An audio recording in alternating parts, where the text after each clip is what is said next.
اگر جماعت ہو رہی ہو اور امام صاحب رکوع کی حالت میں ہو تو اس دوران نیا آنے والا مقتدی امام صاحب کے ساتھ جماعت میں کیسے شامل ہوگا؟ صحیح طریقہ کیا ہے؟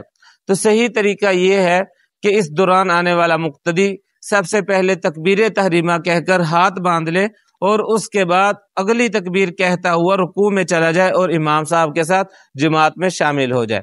اور اگر کوئی ایسا نہیں کرتا بلکہ ڈائریکٹ تکبیر تحریمہ کہہ کر رکوع میں چلا جاتا ہے، ہاتھ نہیں باندھتا، تب بھی ٹھیک ہے، ایسے شخص کو بھی رکعت مل جاتی ہے اور اس کی بھی نماز درست ہے۔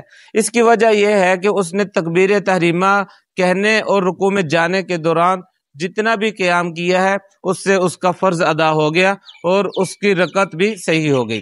عام طور پہ لوگ یہ غلطی کرتے ہیں کہ جب امام صاحب رکوع میں ہوتے ہیں تو آتے ہیں، جلدی سے تکبیر تحریمہ کہہ کر ہاتھ باندھتے ہیں اور اس کے بعد سبحانک اللہم پڑھتے ہیں، تعوذ پڑھتے ہیں، تسمیہ پڑھتے ہیں، یعنی اعوذ باللہ بسم اللہ پڑھتے ہیں۔ اس دوران امام صاحب رکوع سے سر اٹھا لیتے ہیں، تو پھر یہ جلدی سے اپنا رکوع کر کے تاکہ امام کے ساتھ برابر ہو اور اپنی نماز آگے جاری کرتے ہیں۔ تو یاد رکھیے، ایسے شخص کی نماز نہیں ہوتی جس نے امام صاحب کے رکوع کی حالت میں رکوع کو نہ پایا ہو۔